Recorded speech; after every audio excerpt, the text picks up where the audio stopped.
I was trying to understand why people did terrible things.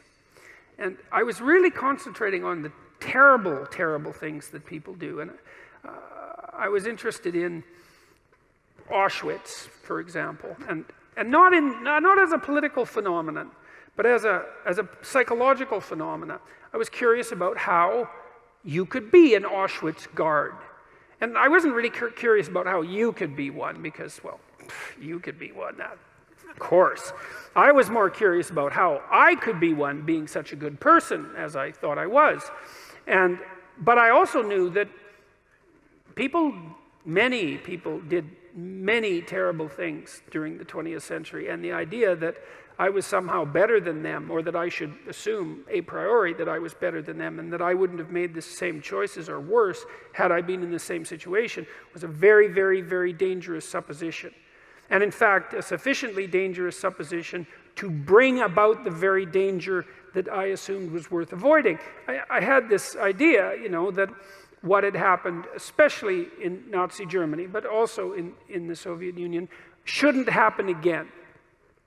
That what we needed to do, because of what happened in the 20th century, especially because we also managed to create hydrogen bombs, that we had become so technologically powerful that there wasn't time for that anymore, that time for that was over, and that we really needed to understand why it happened, and that perhaps we could go deep enough in that understanding, which is, I think, what happens when you go deep into understanding, so that you could stop it. Because if you understand a problem, maybe you can solve it, and at least in part, I came to believe that the problem was, as Solzhenitsyn said, that the problem is that the line between good and evil runs down every human heart. And I was reading Jung at the same time, and he believed that the human soul was a tree whose roots grew all the way to hell, and believed also that in the full investigation of the shadow, which was the dark side of the human psyche, was that it was bottomless, essentially, that it was like an experience of hell. And that also struck me as true. And that the way to stop those sorts of things from happening was to stop yourself from being the sort of person who would do it, who would even start to do it. Because the other thing you learn when you learn about atrocities of that sort, you could read Ordinary Men, by the way, which is an unbelievably great study of exactly this sort of phenomenon. It's on my book list on my website. It's about a group of German policemen who were turned into brutal murderers over a period of months when they went into Poland after the Germans had marched through. And they were just ordinary middle-class men. And they weren't forced into this by their leadership, by the way, either, which is one of the things that makes the book so interesting.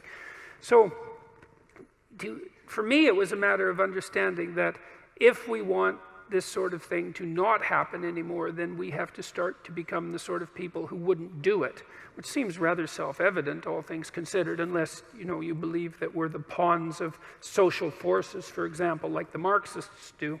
And I don't believe that, because we're also the creator of social forces. And we're also capable of standing up to social forces, because I would say the individual is more powerful than the social force, all things considered.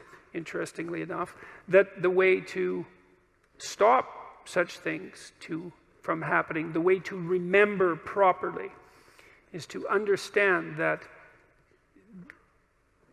you could do it,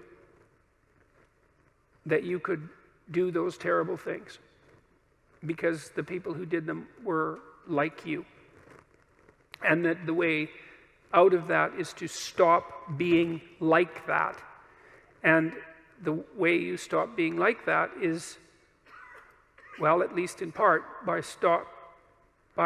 ceasing to tell yourself lies that you don't believe in, and that you know you shouldn't act out.